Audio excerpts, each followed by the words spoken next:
Now, Sports Talk with Brodes. Here's Hunter Brody.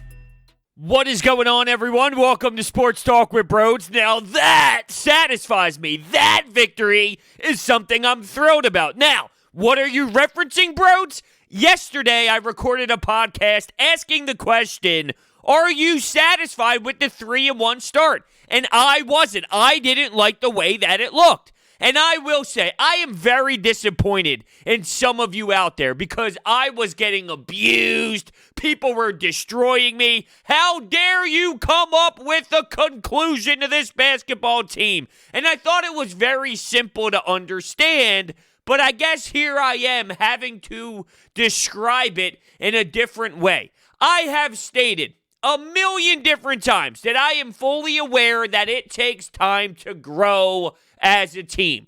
So I will give them certain points of the schedule to reassess them. 20 games in is the first real assessment. Then we'll go 40 games in. Then we'll go 60 games in. I like the 20-game increment.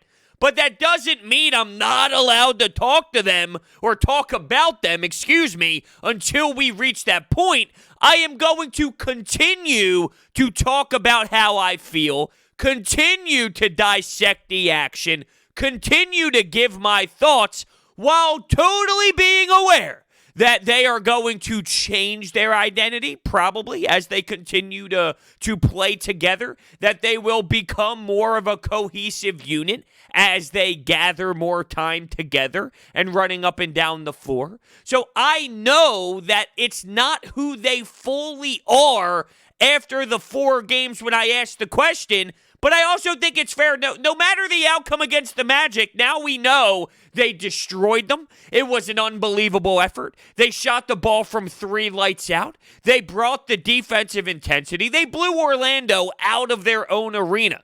So knowing that now, looking back, it's, Brodes, what were you thinking?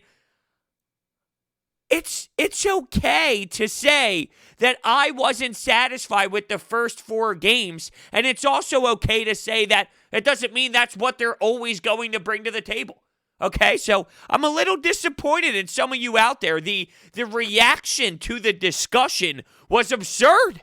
I thought it was very obvious. I thought people were smart. I thought people realized that you can still talk about what's occurring in the moment and still realize that big picture, a lot can change, a lot can be added, things can totally go off in another direction. It doesn't always mean that's what they're going to be. So, all right, now that we got that out of the way, let's talk about what we saw in this basketball game, shall we? We are broadcasting live, by the way, from the Manscaped Man Cave. Get 20% off and free shipping with the code BROD at manscaped.com. Another quick thing I want to throw out there is, Brodes, why do you hate this team? I don't hate this team. I don't. What do you mean? You think I sit here and I want the Sixers to be bad and I want to be disappointed in them? No, I don't want to see a basketball team and be disappointed all the time. No!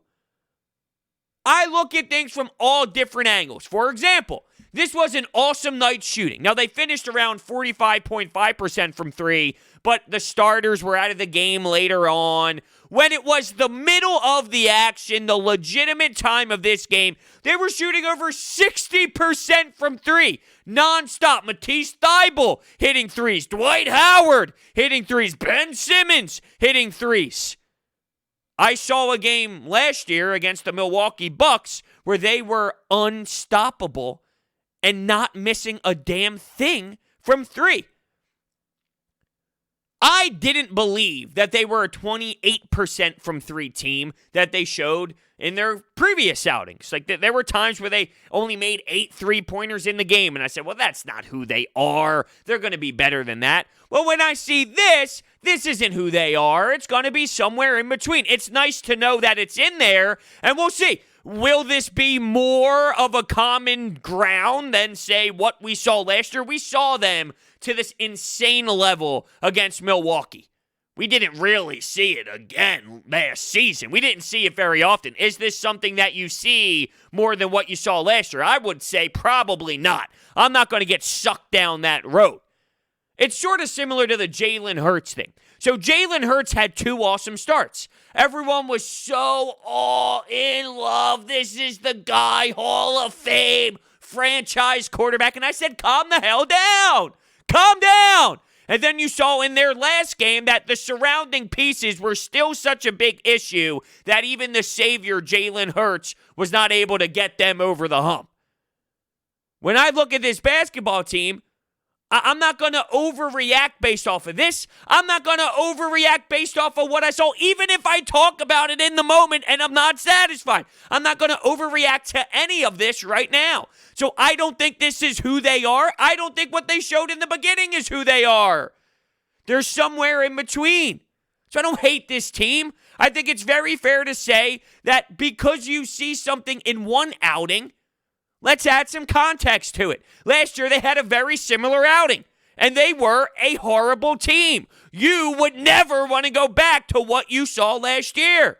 I don't think they're who they were last year. I think they're a more fit team. They're a team that makes more sense. But do you understand where I'm coming from here? When I like to look at all different angles, when I like to put it under the microscope and look at it intensely with a lot of context added, because I think that's important when you dissect what a basketball team is, what a sporting team is.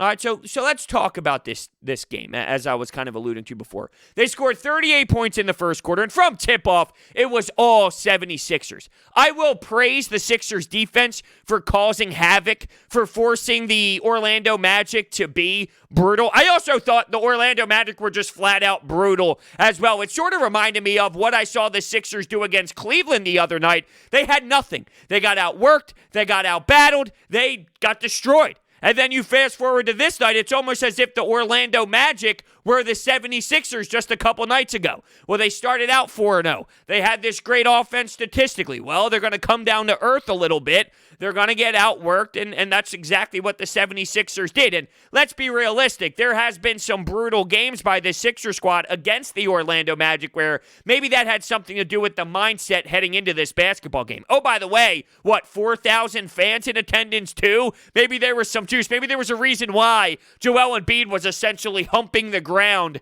after one of his buckets. I guess it's the reverse of humping the ground because he wasn't on all fours giving the floor a hump. He was on his back doing some hump action, doing some celebration after a bucket. Maybe that's what got him going to that level. Joel Embiid has been great. The best I've seen him to this point, without a doubt. This is the best we have seen Joel Embiid. Will this be able to be sustainable based off of the nature of who Joel Embiid is? He always gets banged up. He always gets fatigued. I really hope not, because this is special. And you really need to praise what he has done and what this coaching staff has done when it comes to him passing out of the double team. Doc Rivers was asked about this. I believe it was Kyle Neubeck, a Philly voice, who asked him after the game on the Zoom call about how great he is doing in that area. And Doc Rivers stressed that we practice this every day.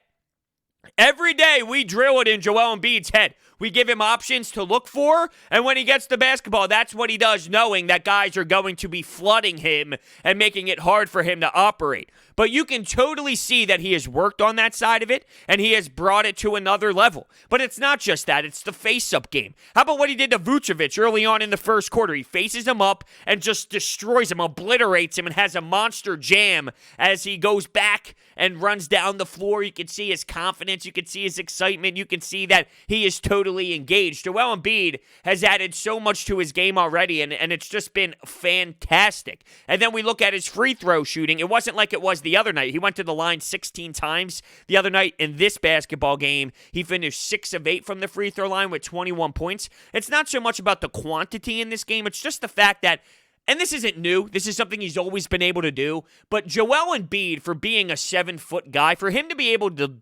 deliver and knock down shots at the free throw line the way that he does, I almost feel as if it goes unnoticed, as if we expect him to do it. It's not common, it's not normal for a 7-foot guy to be able to execute that consistently the way that he does. So in this game, only 8, it's not eye-popping. I'm just talking big picture when it comes to Joel Embiid. That is something that is extremely special to me. Seth Curry, 21 points. He had the 5 threes. As I've been kind of talking about for the first 5 games of the season to this point, this 4-1 start, it's Seth Curry and Danny Green, that combination that I'm not thrilled about. Danny Green, 3 points, 1 of 4 from the field. Seth Curry brought it in this one. He only played 20-plus minutes, but he had 21 points, knocked down 5 threes. He was on fire. It felt like everyone was on fire, though. I tweeted this out during the game, and you can follow me on Twitter at Brodes81 for some fantastic in-game tweets and some giveaways that we are going to be implementing throughout the rest of the season as well. So head over to Twitter at Brodes81. Once again, I tweeted this out. Save some of these shots, fellas. Save some of these shots for the next game. Because there was a point where nothing but net, nothing but net, nothing but net, nothing but net, nothing but net. I'm like, oh my God, what the hell is going on here? If Furkan Korkmaz was playing, he probably would have 55. So these Furkan Korkmaz lovers missed an opportunity to drill me, to just destroy me after the basketball game in the comment section. This would have been a game where Furkan maybe would have even dropped 80. It's unfortunate for the guy. But Matisse Thybulle stepped in and had some shots. And he needs that. He needs all the confidence he can get. Doc Rivers, and I keep talking about what he says post-game, but I really like to listen to him and hear what he has to say, although sometimes I point out his coach speak. Other times I analyze what he's saying, and I value it a lot. He keeps stressing that Matisse Thybulle is going to be an important piece for this team. This was one of those games where every shot just seemed to be successful for the squad, but for someone like Matisse Thybulle, I don't give a damn. Like, I don't care if everyone's drawing up. For him specifically, he needed something like this. Now, defensively, when he had those awesome moments late, it kept coming against Cole Anthony, and it's hard for me to not recognize that there's a difference when he's defending someone like Jason Tatum, who is way smarter, who is way better, who is way more mature, more experienced in this league, and you can see how someone like Jason Tatum knows, okay, I can beat Matisse Thybulle. Okay, Matisse Thybulle is going to... Matisse Thybulle is going to try and wrap around and steal this way because he does it all the time. I think that there's a correlation between Cole Anthony being so raw and so new in this league and Matisse Thybulle having success against him when he was in the game in the second half compared to Matisse Thybulle struggling to this point on the defensive side of the ball against other players. But that matchup stood out to me late, and I think maybe Cole Anthony is, oh, damn, all right, this is the next level. And Matisse Thybulle, who is the next level, but he's also very, very raw at the same time, it just shows you really how big of a gap there is between some of these NBA players, essentially. Because Matisse Thybulle, yes, he's great at defense, but pros have figured him out defensively at times. This is a rookie going, all right, what's Matisse Thybulle like? All right, we ready for Ben Simmons? Ben Simmons, 9 points, 10 rebounds, 8 assists. 3 of 7 from the field. I am torn. That's right, I'm torn. There is a side of me that wanted more. And should I be here being greedy? Yes. Yes, I think so. Because Ben Simmons drilled that 3.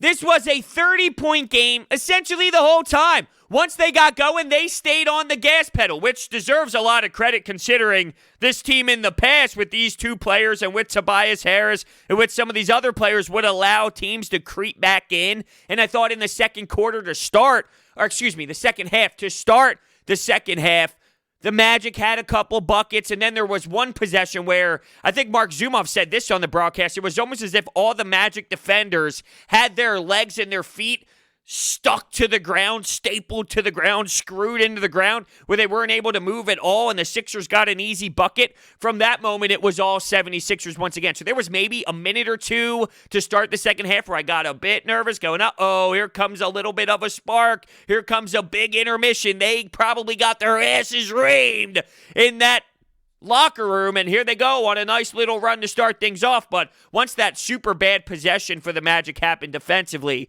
it was all Sixers once again. But with Ben Simmons, knowing that this is a game where you are totally obliterating the opponent, why not do it more? And I tweeted it at the time. As soon as he drilled that 3, which was nice, it was Joel Embiid at the top, passes it over to Ben Simmons, where clearly he is the most comfortable in the corner 3 catch-and-shoot action. I've been to plenty of games last season before the NBA shut down as a media member for 97.3, and I saw Ben Simmons before every game knock down 40 in a row, 30 in a row, nonstop, at will, constantly smooth. I knew it was in there. So that play is what suits him best. And I tweeted at the time, wonderful, Ben, wonderful.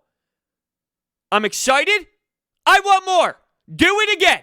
Please do it again. And we didn't see anything like it. Now, if this was somebody else, if this is Dwight Howard, different story. I don't need Dwight Howard popping a lot in this game. He made the one. Okay, different scenario. Ben Simmons, knowing his background, knowing the conversation around him, knowing that there's a big uproar and Dwight Howard has to celebrate on the bench because it's such a big deal, it's totally a different vibe around Ben Simmons.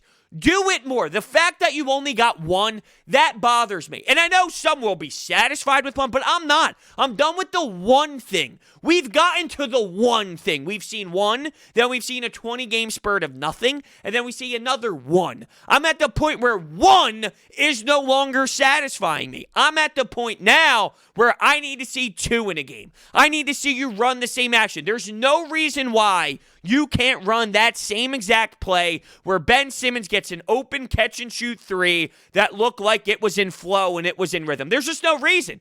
So that bothers me. I demand more, and I'm not okay with what Ben Simmons gave them in this game when it comes to the offensive side of the game and shooting the basketball. More importantly, shooting the basketball. These are the type of games where it's a big blowout. Take advantage of the situation. You know the struggles. You know what we all want. You already did it. You already did it. Do it again. So sorry. I'm sorry if that bothers you. I'm sorry if you think I'm being too harsh. But reality is, when it comes to Ben Simmons, I'm obviously going to discuss what happens night in and night out for the guy and what it meant to that game and the impact it had on that game. But I'm looking at Ben Simmons more big picture now because the reality is the James Harden news was out there. The reality is we're hearing reports that Daryl Morey at one point had him available in trades. Now it's, all right, look at Ben Simmons because James Harden on the other side is a name that you should be thinking about when it comes to trading Ben Simmons. What type of return? James Harden. Now it's, will Ben Simmons have it? And this is the first time this year we've seen him take it. What's happening next? This will be telling. When's the next time we see it? How frequently will we see it? Because one every 20 games, no. One every 10 games, no. No! One every 2 games? Oh, okay. One every 3 games? Oh, okay. If it's in that category, now we're talking. Now that's the right direction. We'll see. It's super telling what happens next. But for me, unfortunately, I'm not thrilled with it. I am thrilled with scoring 98 points, though, by the third quarter. They almost had 100 points by quarter 3. I thought a lot of it had to do with the intensity of the Sixers, for sure. I thought they brought it on the defensive side, and that sparked things. But once it snowballed out of control, the Magic could never really get the grasp back in the game. But you talk about their 6-man being out, Terrence Ross. You talk about Fournier being out, which was a big loss. He only played 8 minutes. Once that really happened, and Ross was before the game, but when Fournier happened, a lot changed. And once they started to get blown out and get obliterated, it was almost as if they all checked out. And I think some of that had to do with, losing some of their guys and then the Sixers taking control for sure. Markelle Fultz, why don't we get to him? Minus 31 in 24 minutes with 9 points, 4 of 11. I'm told, 18 points per game. Markelle Fultz isn't that bad. Markelle Fultz is a joke. Is he a serviceable NBA player? Sure, he can play in the league, but he's not someone who's changing your franchise. Like, let's look at Shake Milton, for example. They have a different style, but I feel when I watch Markelle Fultz, I see Shake Milton. Now, one guy is drafted first overall, and you had to trade some draft picks, get involved, move up, trade with Boston, which makes it even worse. The other guy, second-round pick that you groomed him into. Well, that changes how I feel about these players. When I see the two, now, yeah, Markelle Fultz has a different version of athleticism, and you can see it at times with the explosiveness and all, but I think Shake Milton has some of that as well. My point is, The Sixers have a version of Markelle Fultz that they found off the second-round picks, and you have Tyrese Maxey, who is another version of this crafty guard. The Markelle Fultz, while he might have some points and he might not be a complete bust and he might have been able to salvage something in this league, I'm sick and tired of hearing people talk about him as if he's the first overall pick. You really found the first overall pick, Orlando. You got him. No, he's just an okay player. He's just a guy. He's just a guy in this league. Nice role for a certain team. He's just a guy, though. He was the first overall pick. Sorry to break it to you. That's not something that I would be super stoked about. Now, if you think about it from Orlando's perspective, what they gave up. I was thinking about that the whole game. I'm not going to lie. Jonathan Simmons. Jeez, what a nightmare. But from a Magic standpoint, what you gave up to take a shot on him, sure. But you know when he scores points, Bleacher Report and NBA, they're all tweeting about, oh, look, Markelle Fultz is back. Stop. Minus 31 in 24 minutes. Stop. Now, I forget if I mentioned this when it came to Matisse Thybulle. So if I did, I'm going to repeat it. If I didn't, I'm going to say it for the first time. With Matisse Thybulle, Doc Rivers mentioned that he actually yelled at Matisse later in the game. Because Matisse Thybulle in that second half, he had moments to take the three. He had moments to take the shots. And he passed up. He didn't do it. Maybe he would drive to the basket. Well, Doc wasn't having it. Yo, Matisse, we need you to shoot that. And if he's true, if he's right about what he says about Matisse, this guy's going to be a key component of this team. Well, then I think that's a big reason on why he would be so hard at Matisse there. Matisse, that's where you need to step up and take those shots. But that's another thing, sort of like with Ben Simmons to me, and I know it's two different players, it's about the mentality. Matisse knowing, one, the situation in the game, this is a time for you to step up and be willing to be a bit more aggressive because, well, it's a blowout, so the margin for error is there. You can mess around a bit when it comes to the big blowout. You can take a shot, an ill-advised shot, and it won't be the death of your basketball team. Knowing the score and knowing what you need to work on and knowing that you've already hit a couple threes, why pass up options? I never understood that. I really never did. You know what I do understand? Using DraftKings because it's the greatest thing in the world. While the holiday season may be winding down, the sports calendar is in full swing. From collegiate to professional sports, there's no shortage of action, and there's no better place to get in on all the action than with DraftKings Sportsbook, America's top-rated sportsbook app. To celebrate this year's college football playoffs, DraftKings is giving all new users the chance to bet on any semifinal team to win the championship at 100-1 odds. That's right, all you have to do is bet $1 on any semifinal team to win the championship. And if your team wins, you cash $100. Let's not forget about the basketball season that just kicked off. So head to the app now and check out all of their daily odds boosts. Download the top-rated DraftKings Sportsbook app now and use promo code Brodes when you sign up to get 100-1 odds on semifinal. Wow, okay. Are you kidding me? Let's start that over. Download the top-rated DraftKings Sportsbook app now and use promo code Brodes when you sign up to get 100-1 odds on any semifinal team to win it all. That's code Brodes for new players to get a shot at $100 on any semifinal this week for a limited time only at DraftKings Sportsbook. Must be 21 or older. Pennsylvania only. Restrictions apply in partnership with Meadows Racetrack and Casino. See DraftKings.com/sportsbook for details. Gambling problem?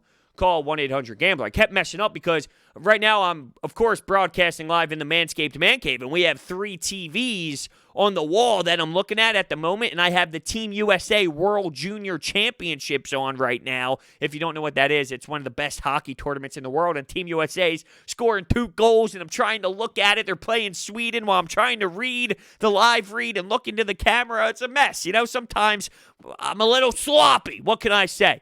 I got to clean it up. I do know that. I definitely have to clean it up. Sort of like Danny Green needing to clean it up. 1 of 4.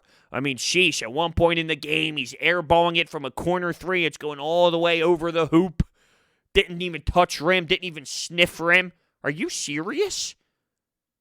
What the hell is going on with Danny?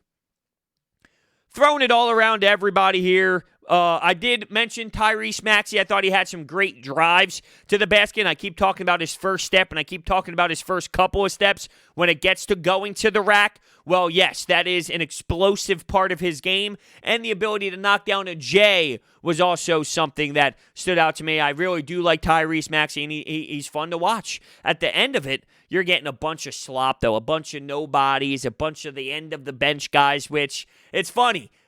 We talk about load management.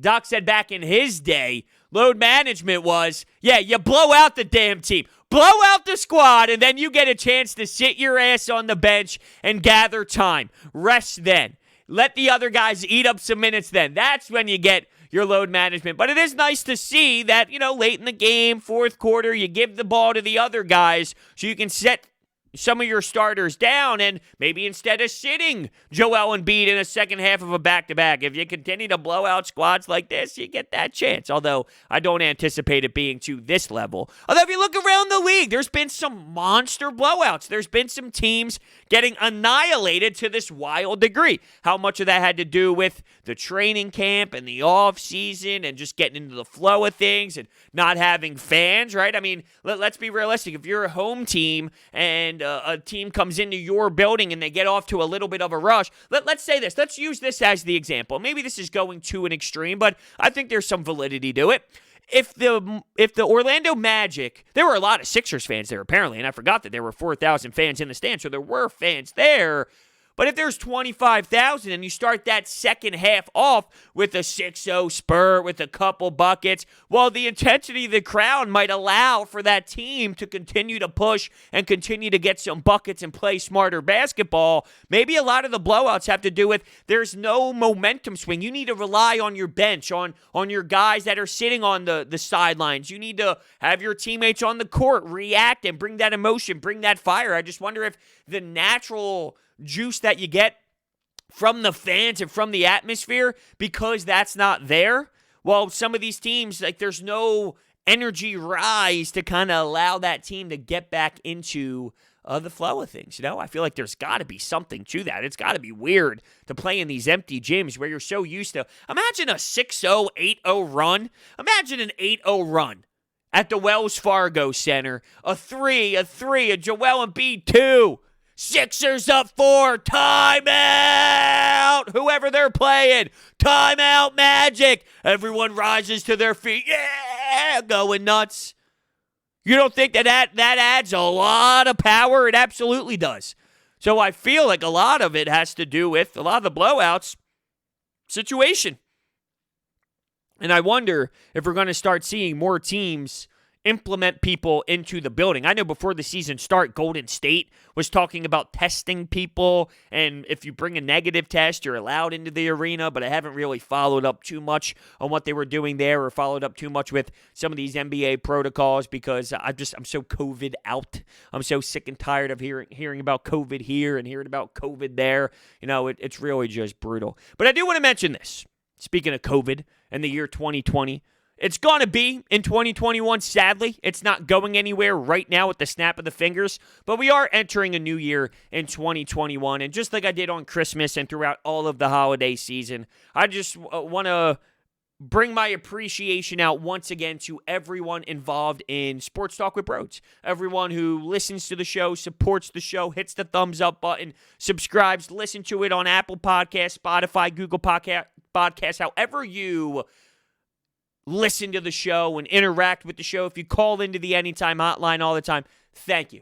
Thank you so much. I wish you guys a very happy new year. 2020 was brutal. It sucked. Let's all put it behind us and attack 2021 with a different mentality to the best of our ability. And I can't wait to see what this year has in store for Sports Talk with Bros. It's been an incredible journey. I remember starting this a couple years back in my college apartment when I was still playing college hockey, and now it has transformed into this. It has transformed into 97.3 ESPN as well.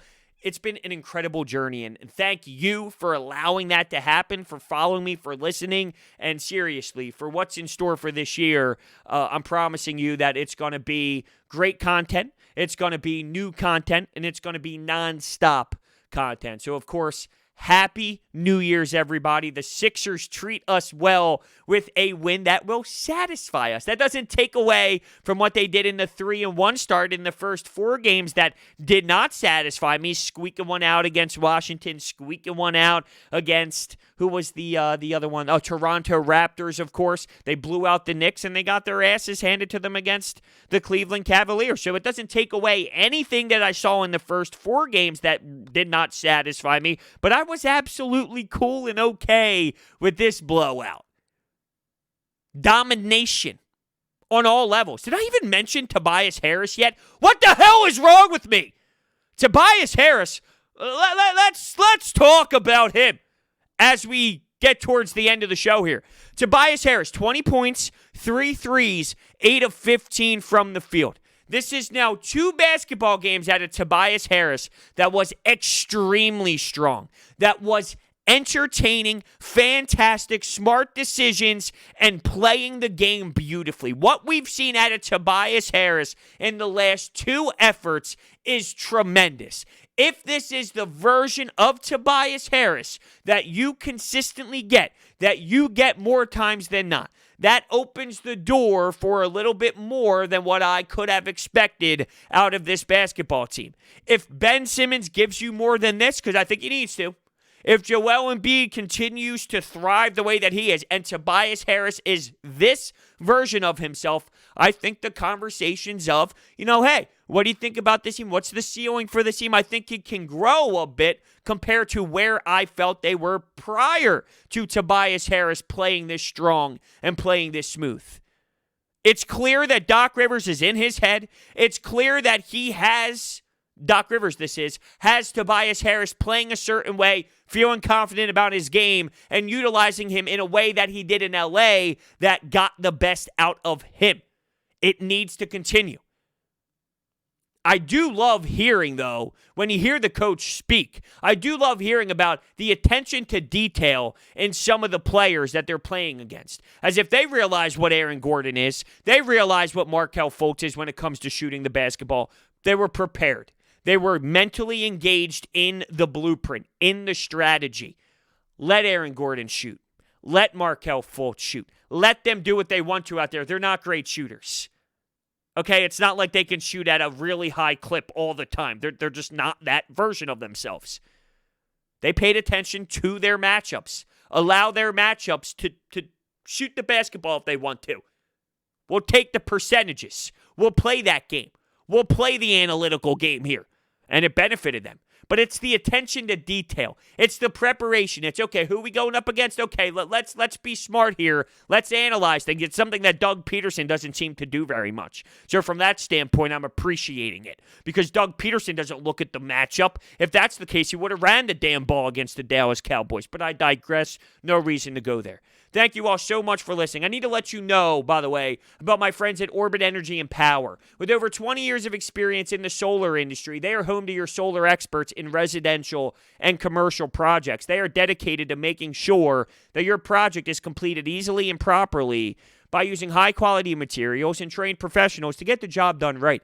Their solar program helps eliminate your electric bill completely. They offer flexible financing solutions such as $0 down. They provide water purification systems, backup energy services, battery storage, and more. So check out their information. It is all down below. Thank you all so much for listening, and I will see you next time.